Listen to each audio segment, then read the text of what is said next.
Hello everyone, welcome back. So let us quickly recall in the last class what are the things we had covered. So in the last class, we had started with birthday paradox, and we got a conclusion that out of some people, if we choose k value, then there will be a collision. This k should have this property: k should be greater than equal to 1 plus this and this.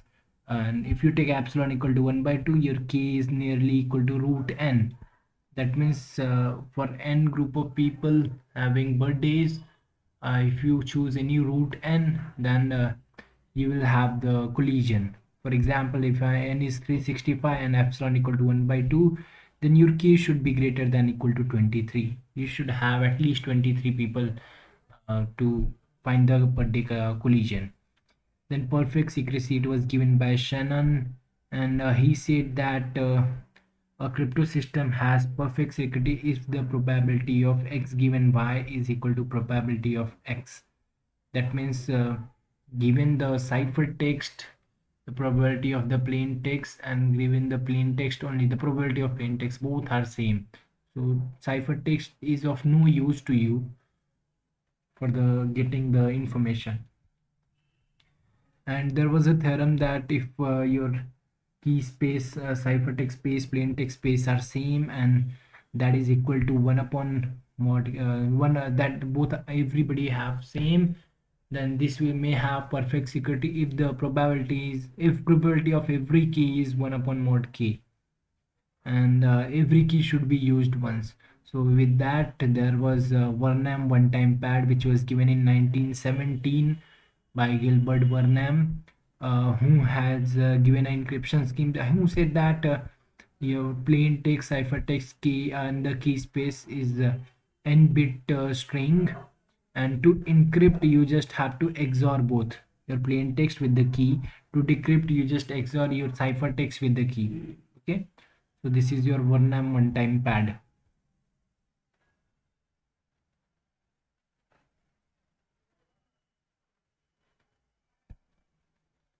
And there was some drawback with this because the uh, key size is very large. It is same to as a plain text size. That was a biggest drawback. And one more thing is that if we have any plain text ciphertext pair, then we can easily get the key. We just have to take XOR of this. So this is the KPA attack is possible on this. And one more thing, Varnam has said that one-time pad is perfectly secure, but he have not proved. He has just conjectured it. In 1949, Shannon proved this statement. And then random number generator, because see, as I told you, in the case of Varnam one-time pad, the key should be used only once, so it should be random. Correct. You should always find a random. So how to get the random number? Random number. So first get a random bit string and you can calculate the integer. So uh, it is the simple way. But how to get this random bit string? That is again a question. So in practical, the best example is coin flipping. You can get the random bit coin flip. But the problem with coin flipping is because I'm having n bit string, so I have to flip the coin for n times and get this n bit. So that is again impractical. So pseudo random generator was given. It is an algorithm that produces a long sequence of bits from a given short sequence of random bits called initial seed. We used to have an initial seed for a toy example. If you take, suppose x naught is the initial seed, xn is axn minus 1 plus b modulo m.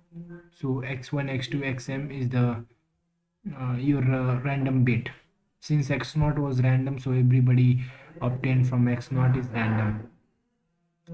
The most secure pseudo random number generator is blum blum shub.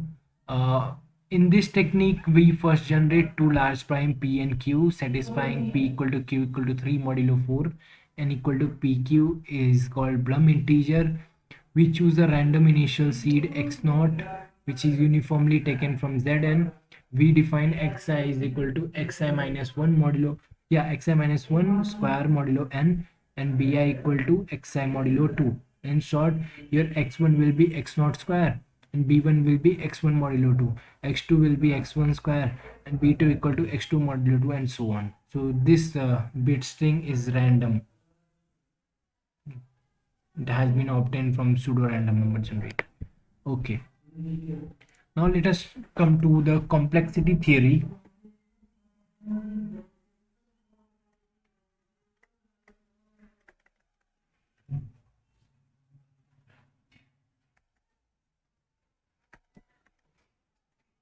See, the word complexity in the theory of computation is probably due to the inherent difficulty in a computational problem. This theory is important to study the behavior of the problem and to quantify the amount of resources such as time and storage needed to solve them. Theoretically, we compare the algorithm by computing time complexity. We refer the term computational complexity of an algorithm to be the total number of steps required. So what is computational complexity?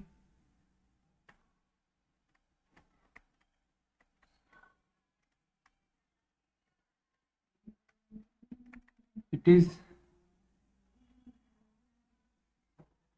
total number of steps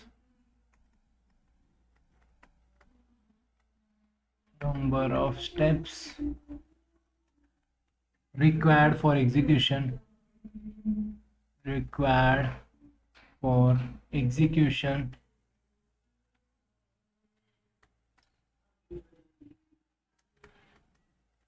of the algorithm.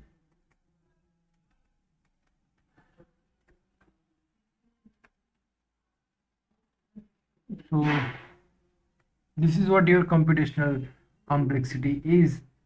Now, what is an algorithm? Algorithm is a step-by-step procedure for solving a problem in a finite amount of time.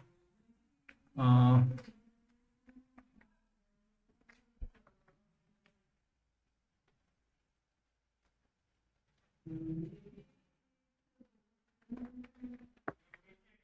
Size of input, that is also size of input means what is the total number of bits needed to represent the input. So suppose I'm having a integer n. So how many number of bits this have in the binary representation form? So that is number of bits in binary is 1 plus log n, integer part of log n. So I'm having integer n, it will have this much number of bits. Okay, if f is a polynomial of degree at most k, then each of the coefficient being a non-negative integer at most n, then again the k plus 1 will be multiplied to the log n. So we'll skip that part. Next is running time.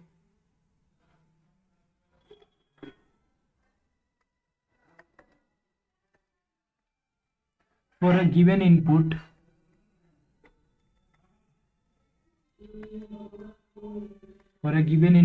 the number of primitive operations, the number of primitive operations or steps executed is called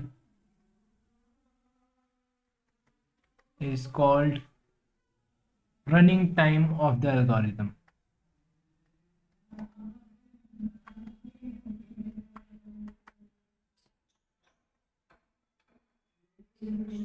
Okay, with increase in number of operation, the running time of the algorithm increases. The running time of an algorithm is defined in best case, worst case and average case.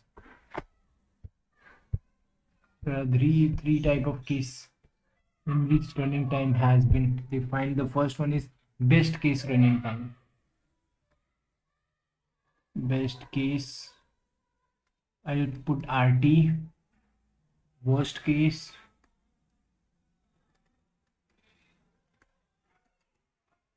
And third is average keys. I'll put the number also 1, 2, average keys 30. So what happens in best case running time?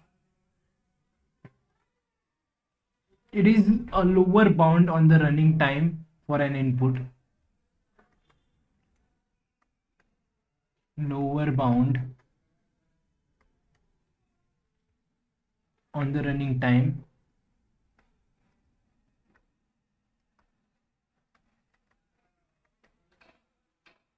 for an input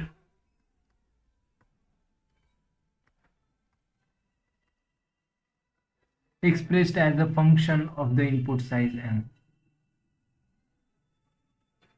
So it is the function defined by minimum number of steps taken on any instance of size n. It is just if you see what it is, minimum number of steps taken on any instance of size n. Okay, yeah. What is worst case? Worst case running time of an algorithm is an upper bound of running time is an upper bound of running time.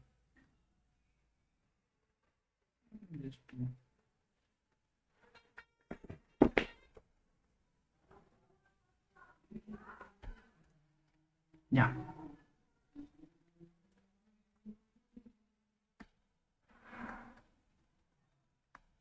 is an upper bound on the running time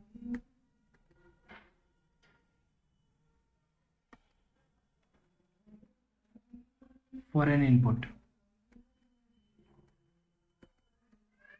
In short, it is the maximum number of steps, maximum number of steps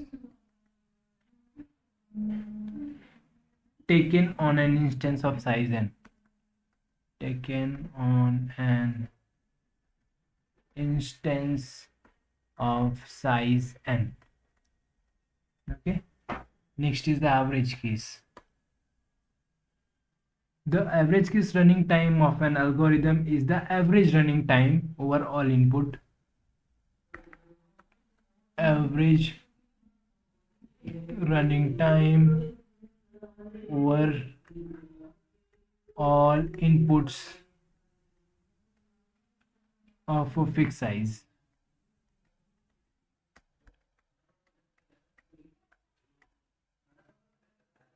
So in short, if you see, it is average number of steps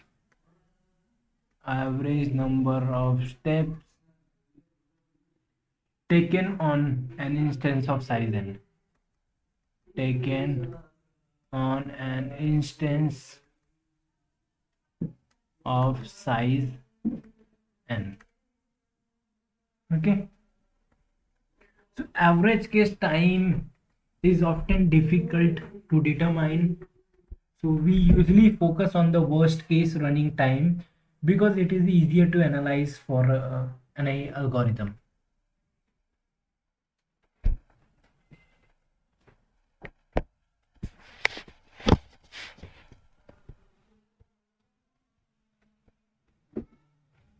Okay, next there are some notations which we use in our complexity theory. First is big O notation. We used to write like this: big O. Big O, given real valued function, given real valued function,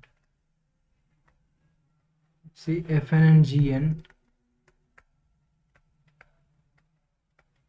gn, we say that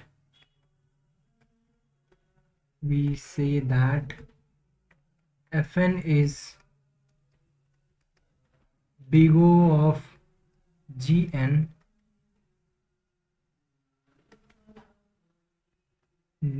that is Fn is equal to big O of Gn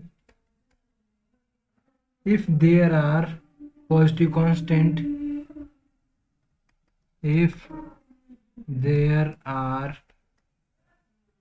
positive constants C and N naught such that your f of n is less than C times g of n for all n greater than equal to n naught. That means after n naught, all the value of f of n, it is less than equal to some C times g of n. C is a constant, so we call it as Fn is big O of Gn.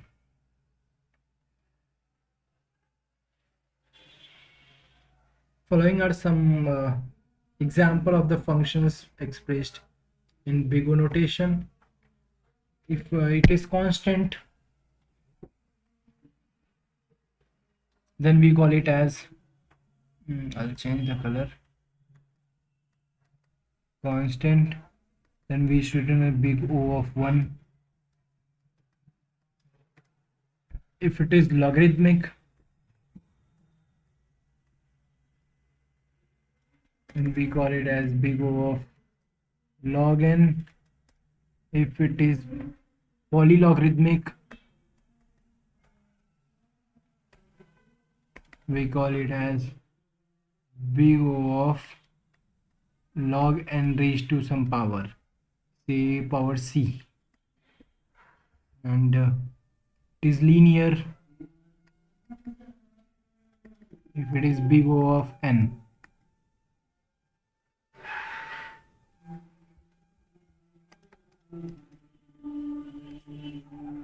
Yeah, it is big O of n if it is linear. Quadratic, it is big O of n square. Cubic,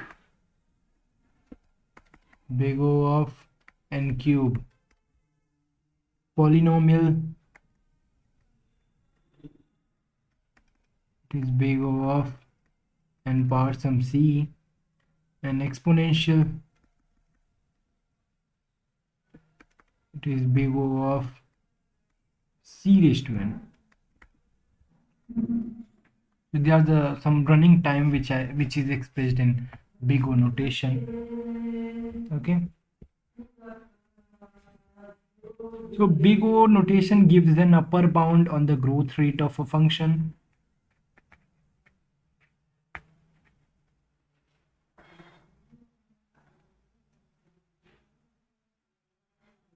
So in short, if we are having this statement, so what do you mean by that?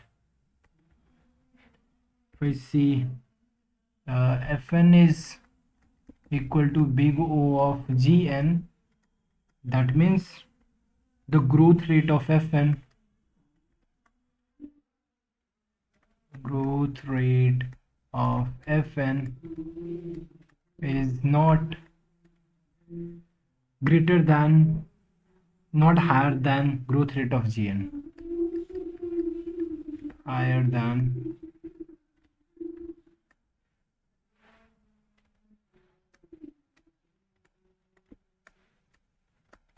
Gn.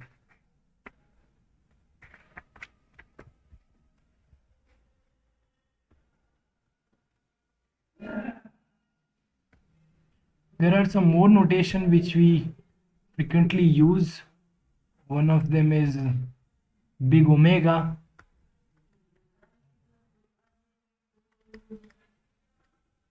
Big omega, the notation is, if you putting say Fn is equal to big omega of Gn.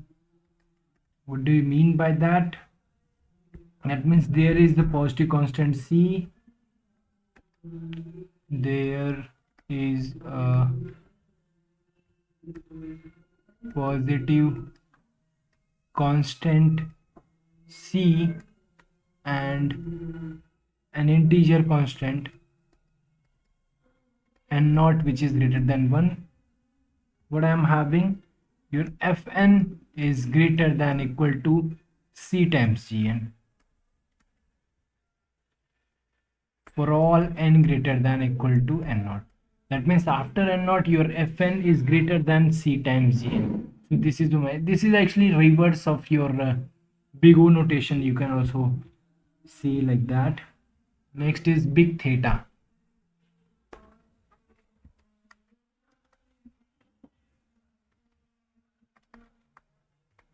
Big theta.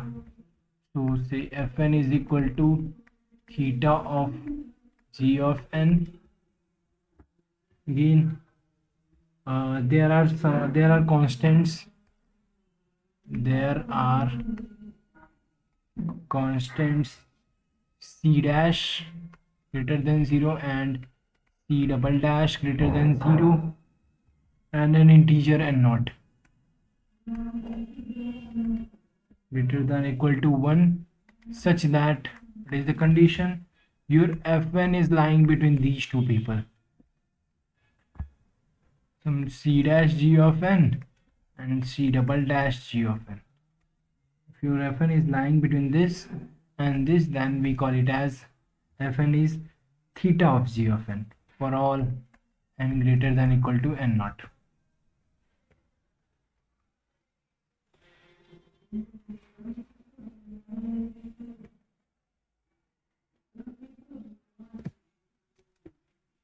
Okay, to summarize, we can say this: if fn is asymptotically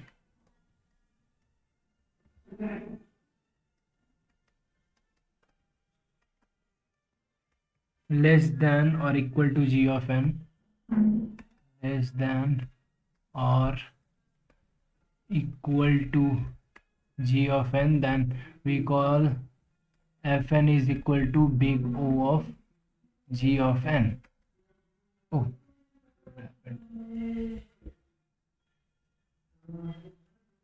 yeah.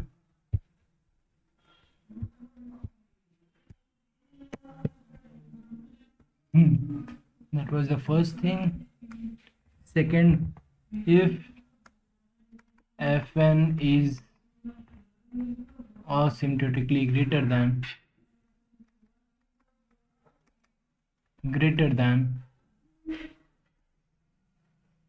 or equal to g of n,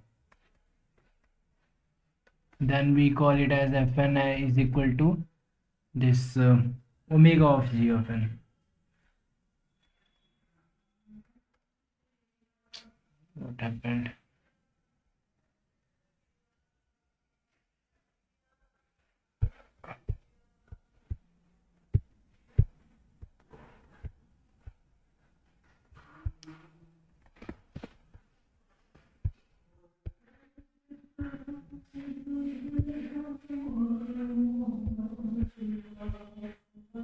Sorry.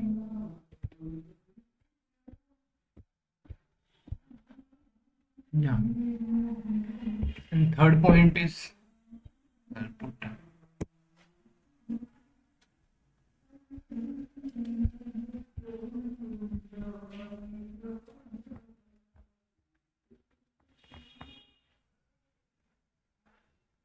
if fn is asymptotically equal to g of n, then we call it as fn equal to theta of g of n. Okay, yeah.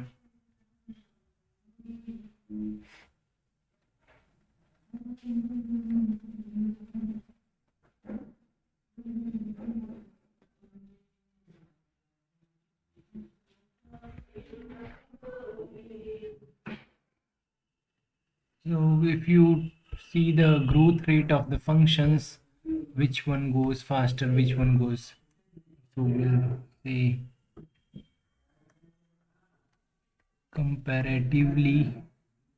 comparative growth rate of some functions.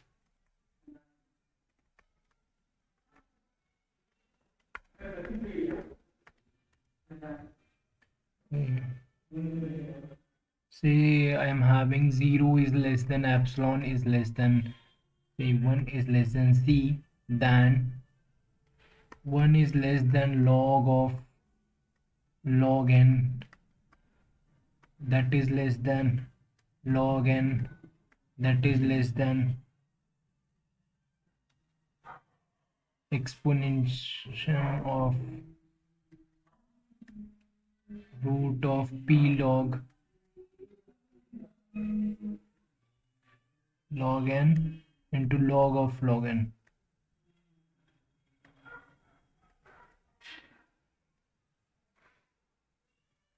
which is less than n raised to epsilon, which is less than n raised to c, which is less than n raised to log n, which is less than c raised to n, which is less than n raised to n, which is less than c raised to c raised to n.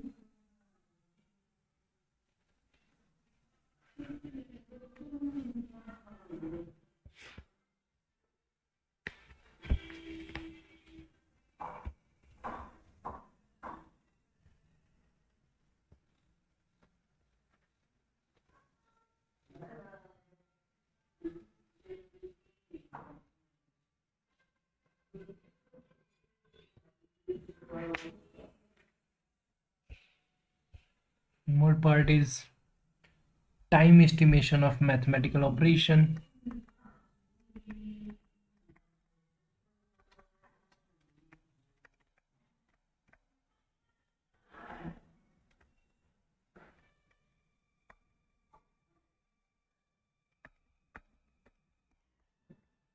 Let m and n be two number of bit length k and l respectively.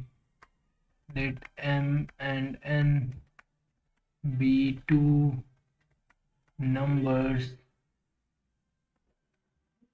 of bit length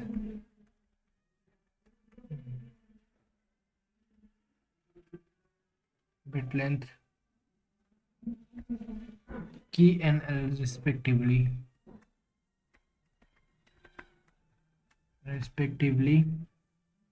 Then we write k equal to big O of log m and L equal to big O of log n, which I had already told you is directly related to that. Then time for addition and subtraction. Time for addition or subtraction. So in the case of addition, time will be, say, for k bit plus l bit, it will be maximum of k and l. Time for subtraction,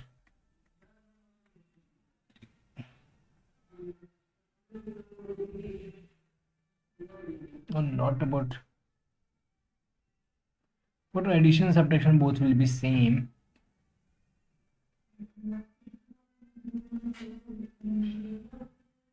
Yeah, I'm having k bit l bit, if I'm subtracting also, then so it will be same.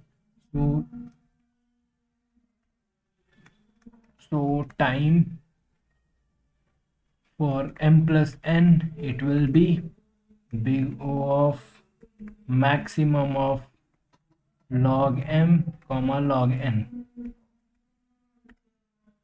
Okay, and what about time for multiplication?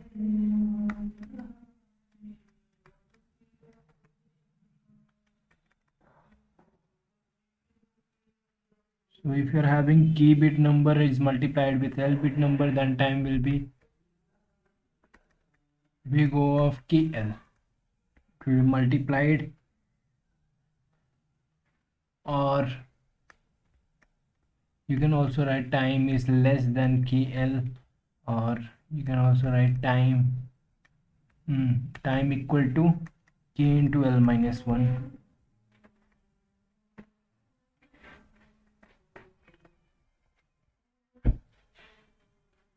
So all the following statements are correct.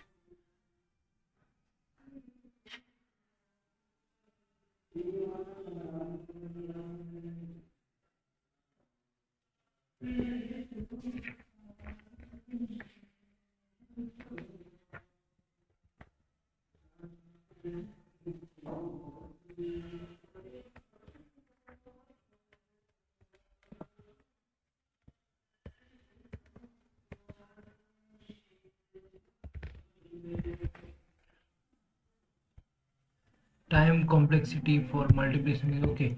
What about time complexity for modular exponentiation?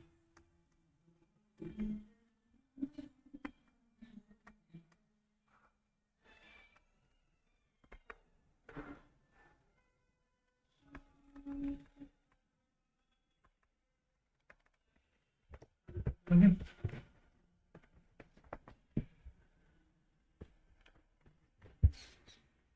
So what we have to do, we can find the least non-negative residue of x raised to y modulo n. It is least x raised to y modulo n. This is what in time big O of k square L, where n is k bit natural number, y is L bit. N is k bit,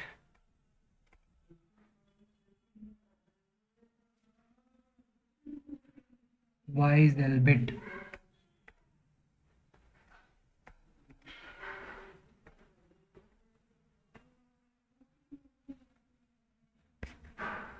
And say mod x is less than n. It is less than your k bit.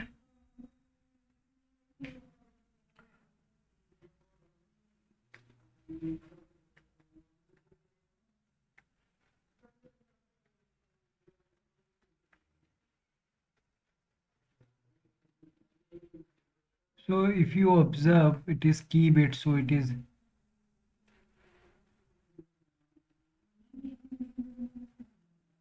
there are three types of algorithm also. Types of algorithm.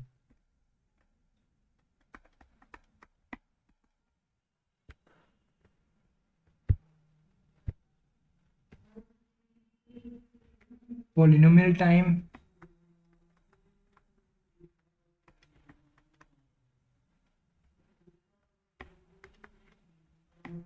exponential time,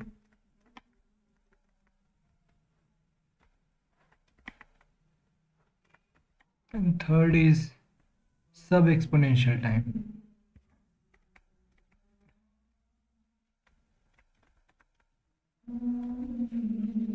If there exists a positive constant c, if there exists a positive constant c such that the running time of the algorithm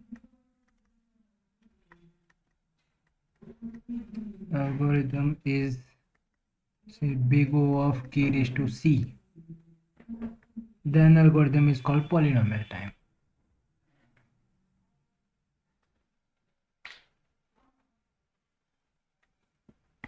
Exponentiation time, if there exists a positive constant c,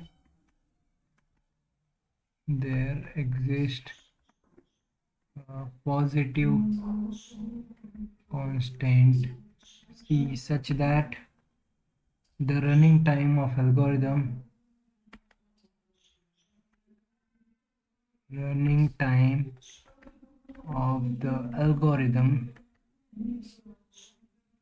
is big O of e raised to ck. Then algorithm is called exponential time algorithm.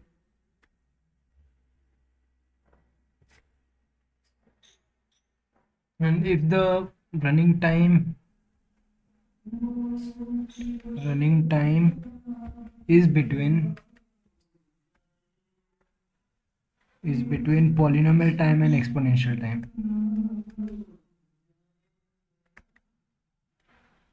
and exponential time, then it is called sub-exponential time.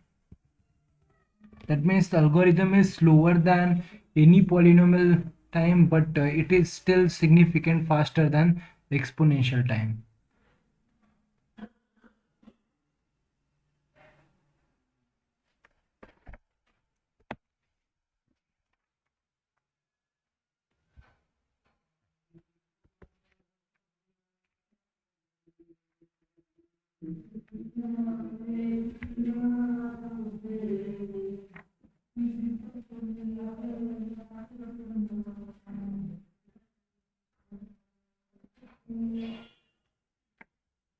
There are two algorithms, maybe I should discuss that first.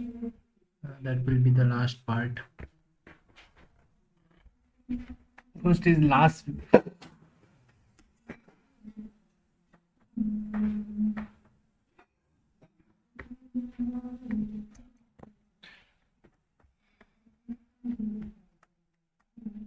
Vegas algorithm.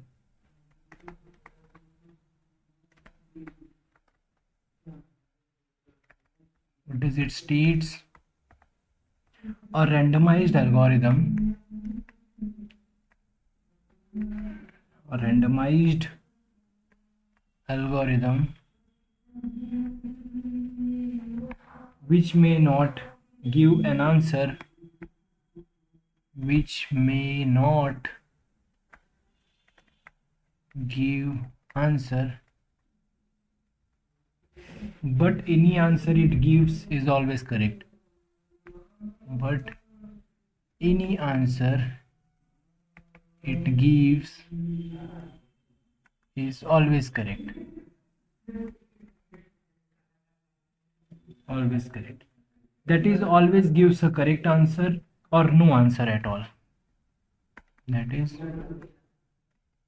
always gives correct answer or no answer at all. Okay. Sometimes this algorithm is called probably fast and always correct. This is also called probably fast and always correct. Okay. Second is Monte Carlo. Monte Carlo algorithm.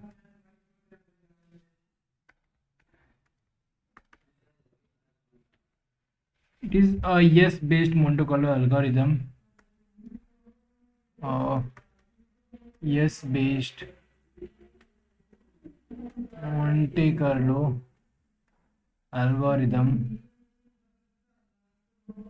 is the randomized algorithm, is a randomized algorithm for a decisional problem.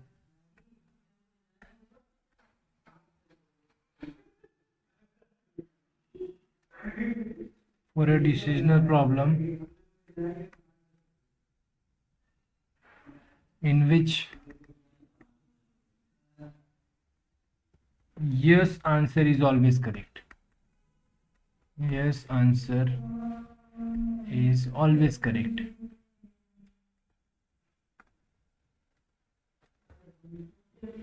But no answer may be incorrect. No answer may be incorrect.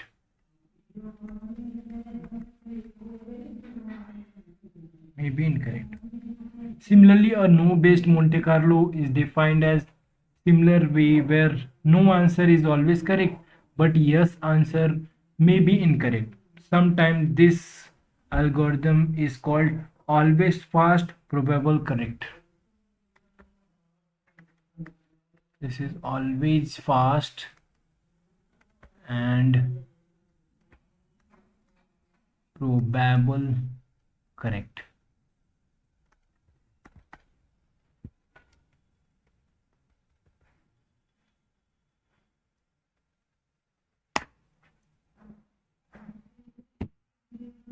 Okay, thank you so much.